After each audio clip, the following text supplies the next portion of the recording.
آغا صاحب کرایہ لینے آئے تو ان کا کرایہ دار موجود نہیں تھا، بلکہ ایک خطرناک شکل والا انسان باہر آیا اور اس نے آغا صاحب کو بتایا کہ وہ اس مکان کا نیا مالک ہے۔ آغا صاحب یہ سن کر چکرا گئے۔ انہیں لگا کہ شاید یہ جھوٹ ہے، مگر اس شخص نے جس طرح ان کے منہ پر دروازہ بند کیا، وہ سمجھ گئے کہ ان کے ساتھ ہاتھ ہو گیا ہے۔ اس کے بعد ان کی زندگی مشکل سے مشکل تر ہوتی گئی۔ انہوں نے ہر ممکن کوشش کر لی، ہر دروازہ کھٹکھٹایا، مگر کچھ نہ بن سکا۔ پولیس کے پاس رپورٹ درج کرائی تو بھی کچھ نہ ہوا۔ قبضہ کرنے والے شخص کے پاس پکے کاغذات تھے۔ پھر یہ معاملات عدالت میں چلے گئے، جہاں ایک تکلیف دہ اور صبر آزما عمل کا آغاز ہوا۔ دن ہفتوں اور ہفتے مہینوں میں بدلنے لگے۔ اس طرح کئی سال گزر گئے۔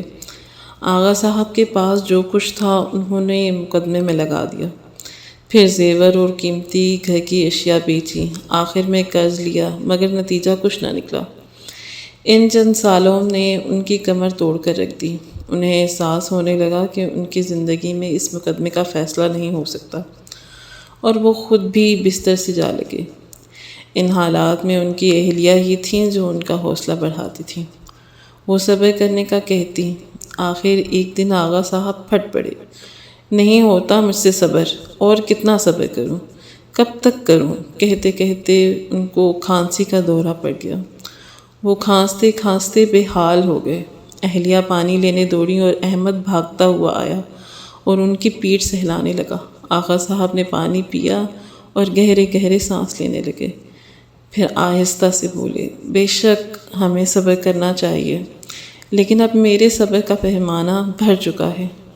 ہم نے بلا وجہ مقدمہ بازی کی، اپنی جمع پونجی بھی لٹا دی اور بال بال قرضے میں جکڑا جا چکا ہے۔ لہٰذا میں نے فیصلہ کیا ہے کہ اب ہم مقدمے کے پیچھے نہیں کریں گے اور نہ کسی کے خلاف ہائی کورٹ میں اپیل کریں گے۔ آغا صاحب نے آخری کوشش کی۔ چونکہ ان کے مقدمے کی پیروی کے لیے اخراجات نہیں تھے، لہٰذا انہوں نے جج صاحب کو صاف بتا دیا۔ انہوں نے ایک سرکاری وکیل کی خدمات ان کے حوالے کر دیں، جو سست روی سے مقدمے کی کارروائی کے آگے بڑھاتا گیا، مگر مخالف وکیل ہیلے بازی کے ذریعے مقدمے کو طول دیتا رہا۔ آخر ایک دن وہ آیا جب عدالت پہنچنے کے لیے بھی ان کے پاس پیسے نہیں تھے۔ آغا صاحب عدالت نہ جا سکے۔ شام کو وکیل کا فون آیا کہ عدالت نے ان کی تمام ثبوتوں کو مسترد کر دیا ہے۔ بے بسی کے احساس سے آغا صاحب کی آنکھیں بھر آئیں۔ ان کے لبوں پر گلہ آنے ہی والا تھا کہ ان کے شکر گزار اہلیہ آ گئیں۔ انہوں نے گہری سانس لی اور آسمان کی طرف دیکھ کر بولے، یا اللہ، جو تیری مرضی، ہر حال میں تیرا شکر گزار ہوں۔ شکر ادا کرنے سے ان کی طبیعت ہلکی ہو گئی۔ یوں لگا جیسے ان پر سے کافی بوجھ اتر گیا ہو۔ اپنے سارے معاملات انہوں نے خدا کے حوالے کر دیے تھے۔ اگلے دن وکیل ان کو گھر لینے آ گیا۔ وہ بہت خوش تھا۔